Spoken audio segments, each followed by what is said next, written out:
ఉచిత పథకాలు ప్రవేశపెడుతున్నాం కాబట్టి దారిద్ర్య రేఖకు దిగువ ఉన్న వాళ్ళకు చాలా బెనిఫిట్ జరుగుతుంది అని చెప్పి ప్రభుత్వం పదే పదే చెప్తుంది. నిజంగా దారిద్ర్య రేఖకు దిగువ ఉన్న వాళ్ళకు ఈ ఉచిత పథకాలు బెనిఫిట్ చేస్తున్నాయా, లేదంటే ప్రభుత్వాలు రాజకీయ పార్టీలు కేవలం వాళ్ళ ఓట్ బ్యాంక్ కోసమే వీళ్ళందరినీ మార్చుకుంటున్నారు? సంక్షేమ పథకాలు అనేది సంక్షేమ రాజ్య భావనలో మనం చూడొచ్చు. సంక్షేమ పథకాలు అనేది నేను ఇంతకుముందు మాట్లాడినట్టే రైతులకు, మహిళలకు, బిలో పావర్టీ లైన్, దారిద్ర్య రేఖకు దిగువన ఉన్న వాళ్ళ కోసం. ఇది ప్రతి భారత రాజ్యాంగంలో సంక్షేమ రాజ్య లక్షణాల్లో ఇవి కొన్ని.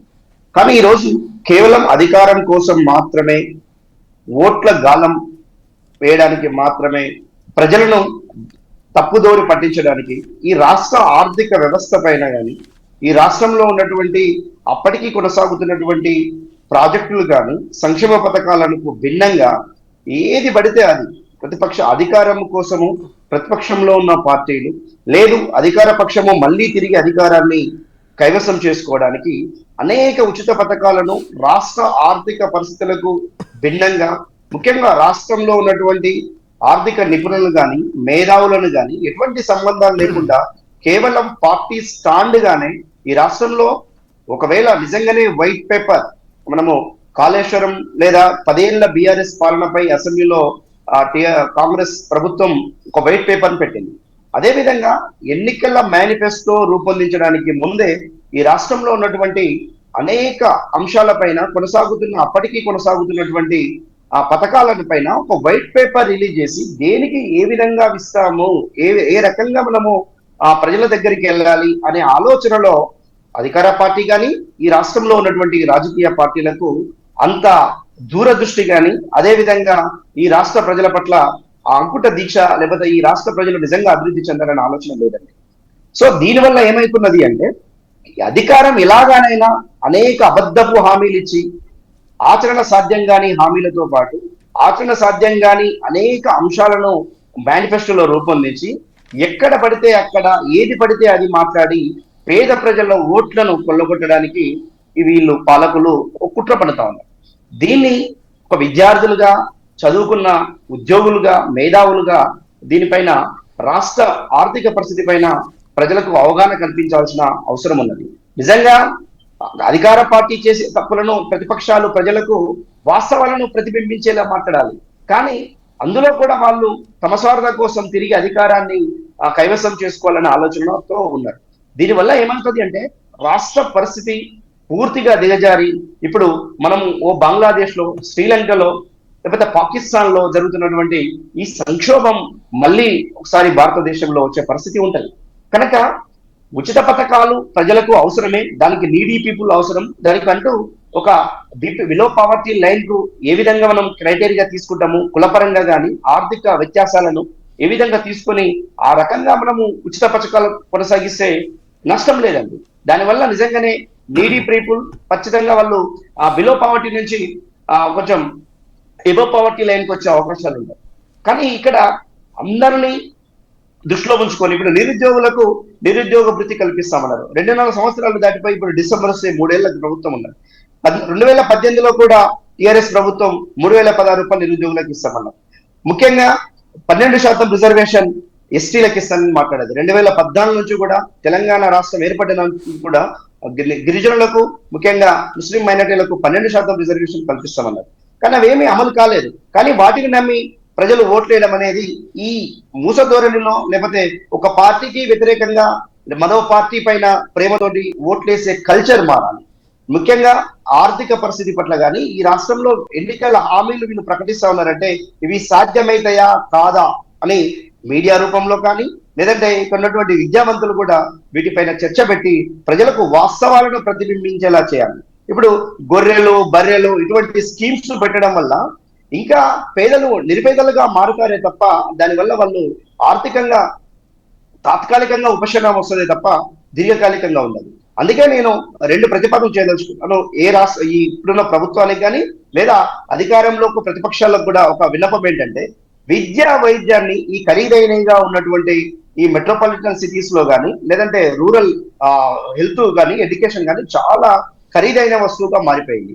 వీటిని ఉచితంగా ఇవ్వమనండి. వీటిపైన ఎటువంటి హామీలు కానీ ఎటువంటి ఎన్నికల మేనిఫెస్టోలు రిలీజ్ కావు. ఎందుకు కావు? ఇవన్నీ కూడా కార్పొరేట్ శక్తుల మధ్యలో నలిగిపోతా ఉన్నాయి. దీనివల్ల పేద ప్రజలకు నిజంగా విద్యా వైద్యం అనేది అత్యంత ఖరీదుగా మారింది. వీటిని పక్కకు పెట్టి మిగతా అన్ని ఉచిత బస్సు కానీ లేకపోతే ఉచిత కరెంటు కానీ రైతు రుణమాఫీ నిజంగానే రైతులకు ఒక క్రైటీరియా పెట్టి ఇస్తే బాగుంటది. ఈరోజు లక్షల కోట్ల రూపాయలు వడ్డీలు కట్టాల్సి వస్తున్నది. అదేవిధంగా ప్రాజెక్టులు, ముఖ్యంగా కాళేశ్వరం ప్రాజెక్టును చూస్తే 1,00,000 కోట్లు పెట్టి కట్టారు. కానీ దానికి కట్టే ట్యాక్స్ ఇప్పుడు మనం ఇంట్రెస్ట్ రేట్ ఎంత పడతా ఉన్నది అనేది ప్రతి సంవత్సరం ఇప్పుడు ఉన్న ప్రభుత్వం మనకు లెక్కలతో రూపంలో చెప్తా ఉంది. అంటే ఒకవేళ నిజంగానే సాగునీటి ప్రాజెక్టులు అవసరం అనుకుంటే వాటిని ఏ విధంగా సాగునీటి 1,00,000 ఎకరాలకు ప్రతి కాన్స్టిట్యున్సీకి 1,00,000 ఎకరాలకు నీళ్లు అందిస్తామన్నారు.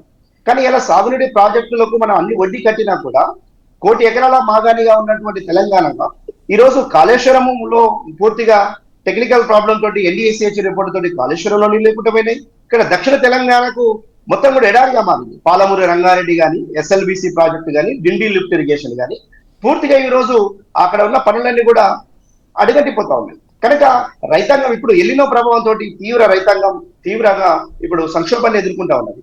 కనుక పాలక ప్రభుత్వాలు నిజమైన దృష్టి పెట్టుకొని ప్రజా సంఘాలను కానీ, మేధావులను కానీ, ఆర్థిక నిపుణులతో కానీ ఒక అధ్యయనంగా తీసుకొని ఎన్నికల మేనిఫెస్టోల రూపంలో వచ్చేటువంటి ఉచిత హామీల కంటే కూడా నిజమైన అభివృద్ధిని ఈ రాష్ట్ర ప్రజలు దేశంలోనే అగ్రగామిగా ఉండాలి. ఏదో కొన్ని సెక్టార్లో మాత్రం కాదండి, ఇలా ఫార్మా సెక్టారీ, ఆయిల్ సెక్టారీ మాత్రమే హైదరాబాద్ హబ్గా మారింది. అదేవిధంగా ఇలా పండించిన పంటకు గిట్టుబాటు ధర లేదు, మార్కెట్ వ్యవస్థ లేదు. ఈరోజు డ్రైల్యాండ్ అగ్రికల్చర్ ఏమని చెప్తా ఉన్నది ప్రభుత్వం. కానీ డ్రైల్యాండ్ అగ్రికల్చర్ ఈరోజు సజ్జలు, జొన్నలు, మక్కలు పండిస్తే ఏమాత్రము మార్కెట్ ఉందండి? ఎక్కడ మార్కెట్ వ్యవస్థ ఉన్నది ఈరోజు? కనుక ప్రభుత్వము ఎంతసేపు ఉన్నా వరి వేయొద్దు అని చెప్తా ఉన్నది. కానీ ఇప్పుడు ఆల్టర్నేటివ్ క్రాప్స్ పండించడానికి లేకపోతే ఆల్టర్నేటివ్ క్రాప్స్ వాళ్ళు పండిస్తే మార్కెట్ ధరలు కూడా లేదు కదా, మార్కెట్ సమతుల్యత కూడా లేదు కదా, గిట్టుబాటు ధర కనిపిస్తలేదు కదా. కనుక వీటిపైన ప్రభుత్వం దృష్టి పెట్టి నిజంగా రైతాంగం కానీ, మహిళలు కానీ, యువత కానీ ఉపాధి అవకాశాలు, విద్యా అవకాశాలు మెరుగుపడి ఈ రాష్ట్ర సమగ్ర అభివృద్ధికి ప్రణాళికలు రూపొందించాలి తప్ప ఇట్లా ఎన్నికలలో కేవలం ఓట్ల కోసం అబద్ధపు హామీలు, అమలుకు సాధ్యం కాని హామీలు ఇచ్చి ప్రజలను మోసపుచ్చి ప్రజలను అప్పుల భారంలో పెట్టి ఈ రాష్ట్రాన్ని అధోగతి పాలు చేస్తే భవిష్యత్ తరాలకు తీరని నష్టం జరుగుతుందనేది నా అభిప్రాయం. హంసారెడ్డి గారు చెప్పండి. అంటే కొన్ని చోట్ల నార్మల్గా రైతులు కూడా ఆరోపిస్తున్నారు ఏంటంటే 800 రూపాయల దినం కూలీ ఇస్తే కూడా మాకు రైతు కూలీలు దొరకట్లేదు పంటల్లో ఏదైనా పనికి అని చెప్పి అంటున్నారు. అంటే ఇక్కడ కూలీల్లో కూడా మార్పు వచ్చిందా? లేదో ఇక్కడ ఏదో కష్టపడి పంట పొలాల్లో పనిచేసే కంటే పట్టణాలకు వెళ్ళిపోతే రోజుకు 1,500, 2,000 సంపాదించుకోవచ్చు ఆటోలు నడిపినా ఏదో నడిపినా. అంటే ఇక్కడ పూర్తిగా వాళ్ళలో కూడా మార్పు వచ్చిందా, లేకపోతే నిజంగానే 800 ఇచ్చినా దొరకని పరిస్థితి ఉందా అసలు? వాస్తవానికి రవి గారు, గ్రామాలలో ప్రజలు తక్కువ నివసిస్తూ ఉన్నారు, పట్టణాల వైపే ఎక్కువ ప్రయాణం చేసి నివసిస్తూ ఉన్నారు. వాళ్ళకున్న పరిస్థితులలో వ్యవసాయ రంగం ప్రధాన కారణం. వ్యవసాయ రంగం దివాలా తీసి రైతుకు లాభం లేకపోతేనే అక్కడ వ్యవసాయ పంటలకు సరి అయిన వాళ్ళకు కూలీ కూడా కొన్ని సందర్భాలలో కూలీ దొరకని పరిస్థితి కూడా ఏర్పడతా ఉంది.